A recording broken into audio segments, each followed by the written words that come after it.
بسم اللہ الرحمن الرحیم۔ پیر صاحب کے آستانے سے تعویذ لائے ہوئے آج مجھے تیسرا دن تھا۔ پیر صاحب نے کہا تھا کہ روز ایک تعویذ نہار منہ دودھ کے ساتھ پینا ہے۔ 2 تعویذ تو میں پی چکی تھی، آخری تعویذ پینے کے لیے جیسے ہی اٹھایا، نہ جانے کیوں مجھے کچھ شک سا گزرا۔ ایسے ہی دل میں خیال آیا کہ تعویذ کھول کے تو دیکھو صحیح، اس میں لکھا کیا ہے۔ اسی تجسس کے ہاتھوں مجبور ہو کر جیسے ہی تعویذ کھولا، میری روح تک لرز گئی، میرے ہاتھ کانپنے لگے۔ اس میں تو پیر صاحب نے میں نے اور فرید نے 4 سال پہلے پسند کی شادی کی تھی۔ میں فرید سے بے حد محبت کرتی تھی اور فرید بھی مجھے بہت چاہتا تھا۔ میری ساس ہم دونوں کے رشتے کے خلاف تھی۔ فرید کے بہت مجبور کرنے پر بڑی مشکل سے راضی ہوئی تھی، مگر مجھے اس نے دل سے قبول نہیں کیا تھا۔ ہر وقت مجھے کچھ نہ کچھ سناتی رہتی تھی۔ میں برداشت کرتی تھی کیونکہ میں فرید کے ساتھ بہت خوش تھی، لیکن پچھلے 4 سال سے میرے ہاں اولاد نہ ہونے کی وجہ سے اس کے ہاتھ میری کمزوری لگ گئی تھی۔ اٹھتے بیٹھتے مجھے بے اولادی کے تانے دیتی رہتی تھی اور میں کچھ نہیں کر پاتی تھی سوائے فرید کے سامنے اس کی شکایت کرنے کے، اور اب تو وہ فرید کی دوسری شادی کروانے پہ تلی ہوئی تھی۔ میں بہت پریشان تھی، فرید کے سامنے بہت روئی اور اس کی منت کی کہ ایسا نہ کرنا ورنہ میں زہر کھا لوں گی۔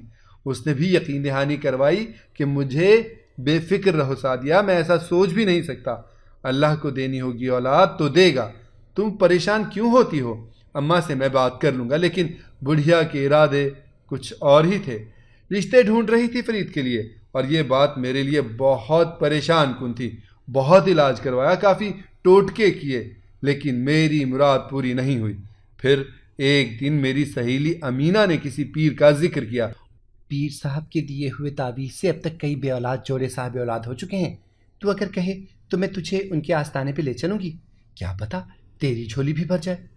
واقعی ان کے تعویذ سے بچہ ہو جاتا ہے؟ میں نے امینہ سے پوچھا، کیونکہ میں ایسی باتوں پر یقین نہیں رکھتی تھی۔ ہاں بہن، بہت اثر ہے پیر صاحب کے تعویذ میں، سب مانتے ہیں ان کو۔ میں نے تو 2-3 بار تمہاری ساس کو بھی یہ کہا کہ اپنی بہو کو پیر صاحب سے تعویذ لے کر دو خالہ، مگر اس نے کوئی دلچسپی نہیں دکھائی۔ امینہ نے مجھے بتایا، اب تو مجھے یقین ہو چلا تھا کہ میری ساس چاہتی ہی نہیں کہ مجھے اولاد ہو۔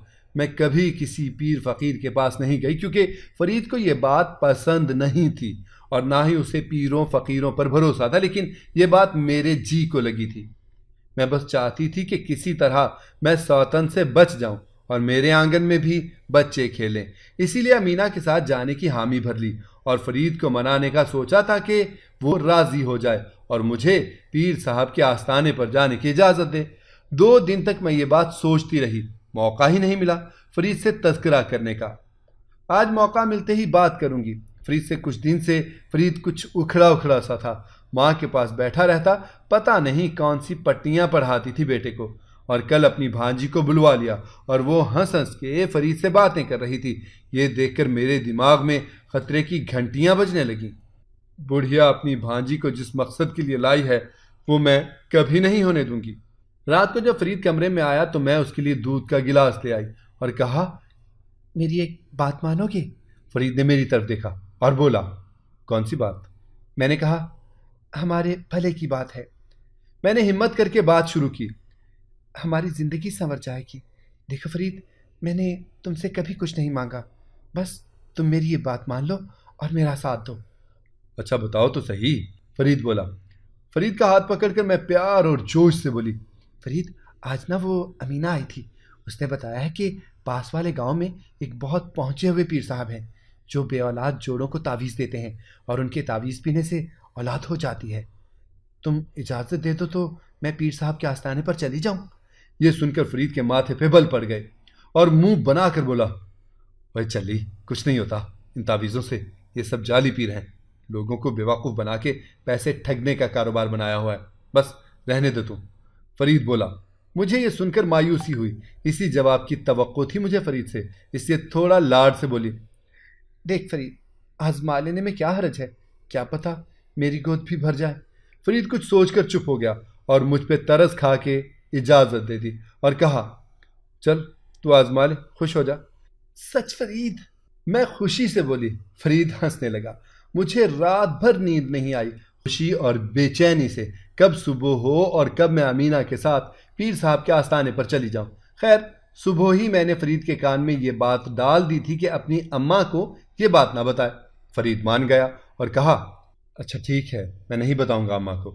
فرید ناشتہ کر کے کام پہ چلا گیا۔ میں نے جلدی جلدی گھر کے کام نمٹا کے اماں کو امینہ کے گھر جانے کا کہہ کر گھر سے نکل آئی۔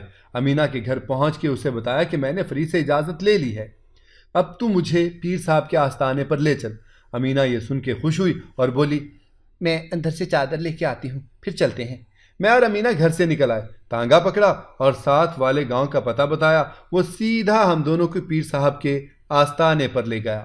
مجھے بہت گھبراہٹ ہو رہی تھی، پہلی بار کسی ایسی جگہ پر آئی تھی۔ تانگے سے اتر کر اندر گئے، وہاں صحن میں بہت لوگ تھے، کچھ مریض لیٹے ہوئے تھے، کچھ منت دینے آئی ہوئی خواتین ہاتھوں میں نوزائیدہ بچے اٹھائے ہوئے تھیں، کچھ فقیر لنگر بانٹ رہے تھے مریدوں میں۔ ادھر ادھر نظریں دوڑاتی ہوئی میں امینہ کے ساتھ پیر صاحب کے حجرے میں داخل ہوئی، جہاں ایک تخت پہ پیر صاحب بیٹھے ہوئے تھے۔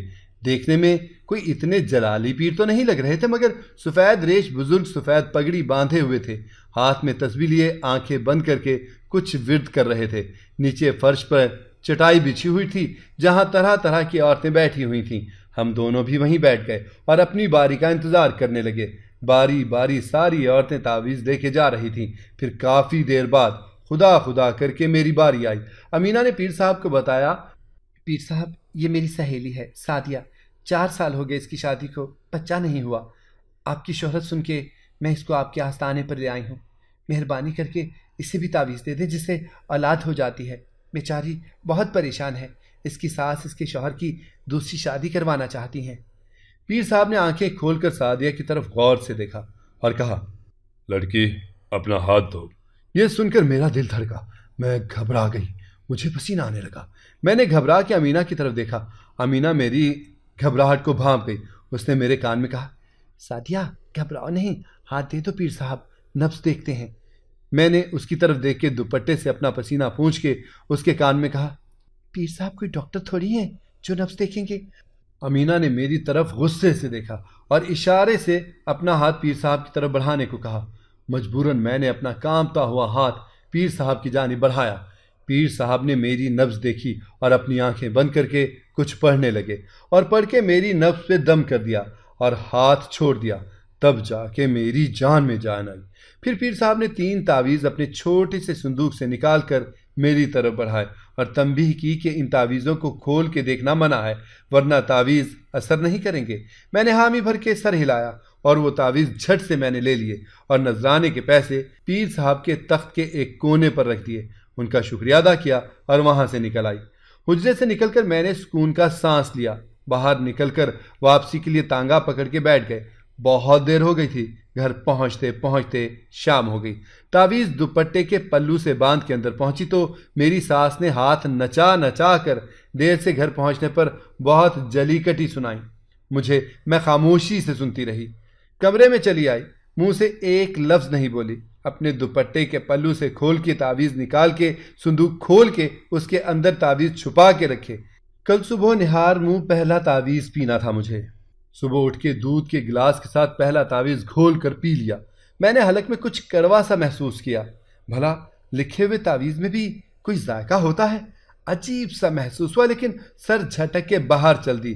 بہت کام پڑا تھا ورنہ ساس پھر شروع ہو جاتی مجھے کوسنے۔ اسے تو کوئی نہ کوئی بہانہ چاہیے ہوتا ہے۔ باہر نکل کے اپنے روزمرہ کے کاموں میں مشغول ہو گئی۔ دوسری صبح تعویذ دودھ میں گھول کے دودھ کا گلاس غٹا غٹ پی گئی تو کچھ محسوس نہیں ہوا۔ وہ دن بھی گھر کے کام نمٹاتے گزر گیا۔ اب آخری تعویذ رہ گیا تھا۔ دودھ کا گلاس بھر کے میں نے ادھر ادھر دیکھ کے صندوق کھول کے وہ آخری تعویذ نکالا اور دودھ کے گلاس میں ڈالنا چاہا، پھر کچھ سوچ کر رک گئی اور دل میں پتہ نہیں کیا سمایا کہ اچانک وہ تعویذ میں نے کھول کے دیکھا اور حیران رہ گئی کہ یہ میں کیا دیکھ رہی ہوں؟ یہ کیسا تعویذ ہے جس پہ کچھ بھی نہیں لکھا تھا، ایک لفظ تک نہیں۔ میں لرز گئی، یہ تعویذ نہیں، کچھ اور تھا۔ ایک سفید خالی کاغذ میں لپٹا مٹیالے رنگ کا سفوف تھا۔ یہ کیا ہے؟ آخر یہ پاؤڈر کیوں ڈال کے دیتا ہے پیر؟ اتنے سارے سوالات میرے دماغ میں کنڈلی ڈال کے بیٹھ گئے۔ اسی حیرانی میں گھری تعویذ دودھ میں گھول کے پینے لگی۔ جب 2 تعویذ پی لیے تھے تو تیسرا اور آخری بھی صحیح۔ پھر سے حلق کڑوا ہو گیا اور میں جان چکی تھی کہ حلق کیوں کڑوا ہو رہا تھا۔ سوچوں میں ڈوبی ہوئی کام کرنے لگی۔ ادھر میری ساس کے رنگ ڈھنگ ٹھیک نہیں لگ رہے تھے، روز کہیں نہ کہیں نکل جاتی تھی لڑکیاں دیکھنے فرید کے لیے، اور فرید پہ بہت دباؤ ڈال رہی تھی دوسری شادی کے لیے۔ میرے پاس سوائے رونے اور دعا کرنے کے علاوہ کوئی چارہ نہیں تھا۔ دن اسی پریشانی میں گزرتے جا رہے تھے۔ اس واقعے کو گزرے 1-1.5 ماہ ہونے کو تھا کہ مجھے اپنی طبیعت گری گری سی محسوس ہونے لگی تھی۔ اکثر چکر آ جاتے، متلی ہو جاتی، مگر میں نے کسی کو کچھ نہیں بتایا۔ مگر آج صبح طبیعت بہت خراب ہو گئی، الٹیاں شروع ہو گئیں، کچھ اچھا نہیں لگ رہا تھا۔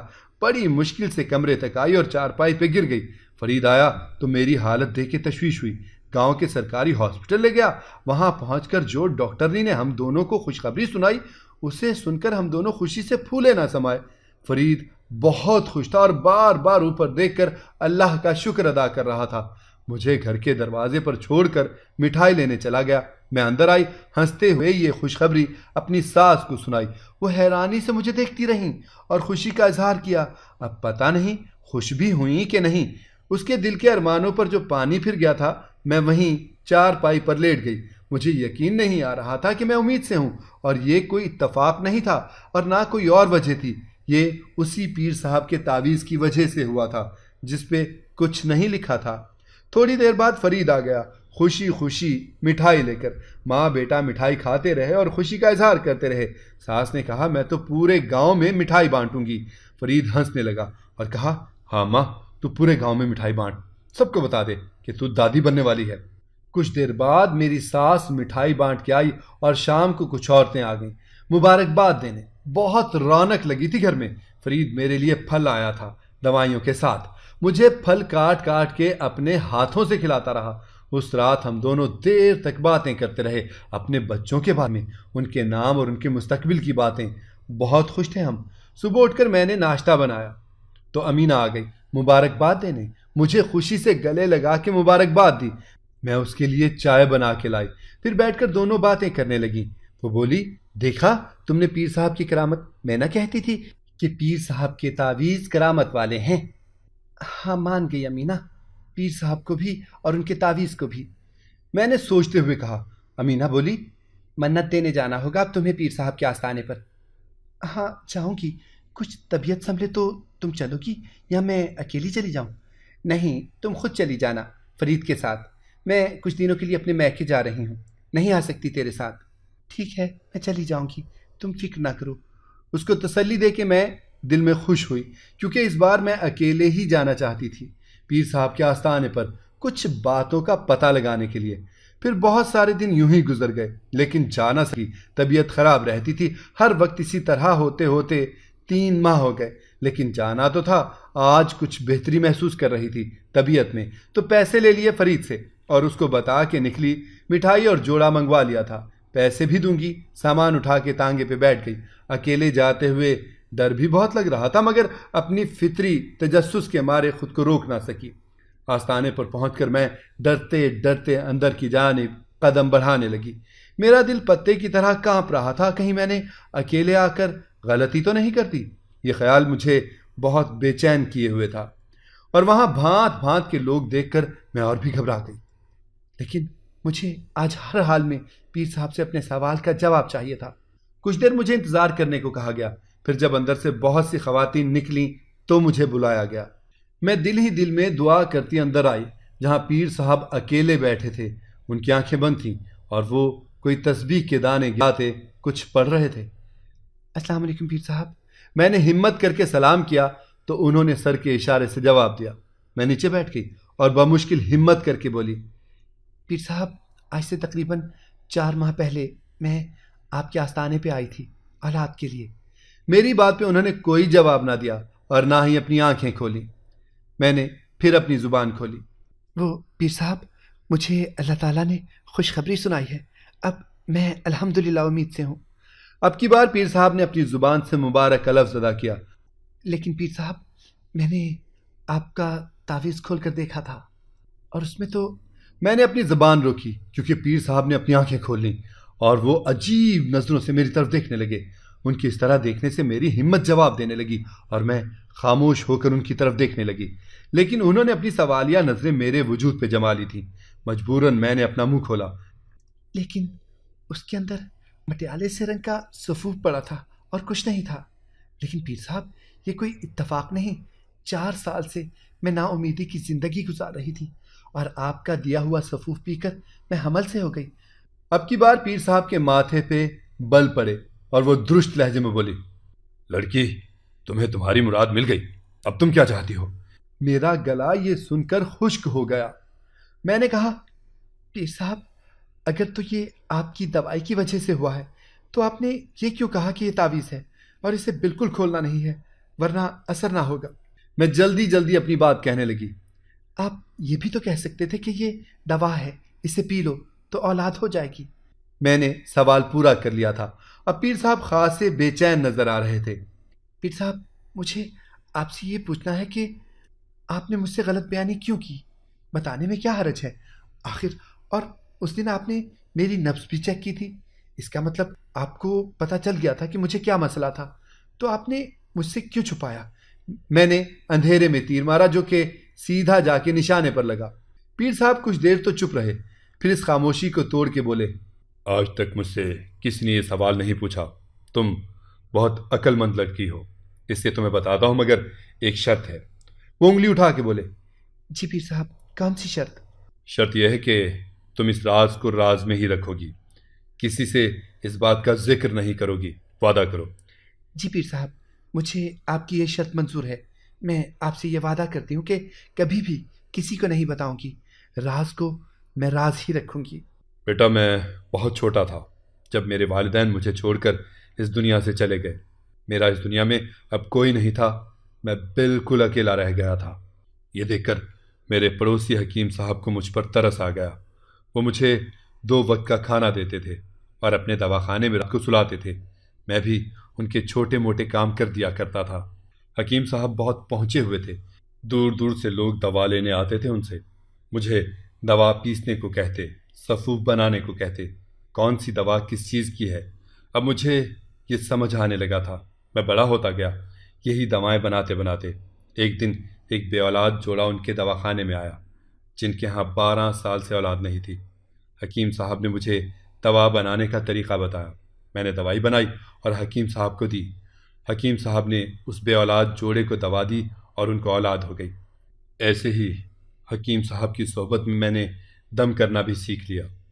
ایک دن اچانک حکیم صاحب وفات پا گئے اور ان کے بچے دواخانہ بیچ باچ کر اپنے ننیال چلے گئے اور میں سڑک پر آ گیا۔ کہیں سے کچھ قرضہ لے کر ایک دکان کرائے پر لے کر جڑی بوٹیاں خرید کے دکان شروع کی، مگر دکان میں کوئی گاہک شاذ و نادر آتا جس سے بمشکل میں کرایہ دے پاتا۔ بہت مشکل وقت تھا میرے لیے۔ اسی محلے میں ایک عورت تھی جس کے ہاں کئی سال سے اولاد نہیں ہو رہی تھی۔ ایک دن میں نے اس سے کہا کہ تم کو دوائی بنا کے دوں گا جس سے تمہیں اولاد ہو جائے گی، جب تم امید سے ہو جاؤ تو تب مجھے پیسے دینا۔ اس کے بعد وہ مان گئی، دوا کھاتی رہی۔ 1 ماہ بعد اس کو پتہ چلا کہ وہ ماں بننے والی ہے۔ میں اس کے گھر مبارکباد دینے گیا اور کہا کہ دیکھا، تم نے میری دی ہوئی دوا کھا کر تم امید سے ہو گئی۔ تو وہ عورت بولی، تمہاری دی ہوئی دوا سے نہیں، میں نے تو فلاں پیر سے تعویذ لیا تھا، مجھے یہ خوشخبری انہی کے تعویذ کی وجہ سے ہوئی ہے، ورنہ دوائیں تو میں نے بہت کھائی تھیں۔ اس دن میں بہت مایوس ہو کر سوچنے لگا کہ لوگ ان پیروں فقیروں کے چکر میں اتنا پڑ گئے ہیں کہ علاج معالجے پر توجہ نہیں دیتے اور اندھا عقیدہ پیروں کے معاملے میں رکھتے ہیں۔ وہ اس اندھیرے سے کبھی نہیں نکل سکتے۔ اس دن میں نے ایک فیصلہ کر لیا، دکان خالی کر کے ایک گاؤں میں آستانہ بنا کے اس میں پیر بن کر بیٹھ گیا اور خالی کاغذ میں ہر مرض کی دوا لپیٹ کے دیتا تھا۔ لوگ جوق در جوق میرے آستانے میں آنے لگے اور پیر عبدالرشید بہت مشہور ہو گیا۔ میرا کاروبار چل نکلا۔ میں جو حکیم بن کے ناکام تھا، پیر بن کر کامیاب بن گیا۔ میں ہر مریض کی نبض دیکھ کر مرض کی تشخیص کر لیتا تھا اور اسی کی دوا یعنی تعویذ دیتا تھا۔ لوگ میرے مرید بنتے گئے۔ بس یہی ہے میری کہانی، یہی ہے میرا قصہ۔ یہ کہہ کر پیر صاحب خاموش ہو گئے۔ میں بہت اشتیاق سے سنتی رہی یہاں تک کہ وہ خاموش ہو گئے، پھر بولے، اپنا وعدہ یاد ہے نا؟ جی پیر صاحب، مجھے اپنا وعدہ اچھی طرح یاد ہے۔ اس راز سے پردہ اٹھا کے کبھی آپ کا راز فاش نہیں کروں گی۔ ان کو یقین دہانی کروا کے میں وہاں سے اٹھ آئی، کیونکہ پیر صاحب بہت پہنچے ہوئے تھے اور ان کے مریدوں کا تانتا بندھا ہوا تھا، جو اپنے پیر صاحب کا دیدار کرنے کے لیے کب سے باہر بیٹھے ہوئے تھے۔ اگر آپ کو ہماری کہانی پسند آئی ہے تو اسے لائک کریں، شیئر کریں اور ہمارے چینل کو سبسکرائب کریں۔ اگلی کہانی تک کے لیے اجازت دیجیے۔ اللہ حافظ۔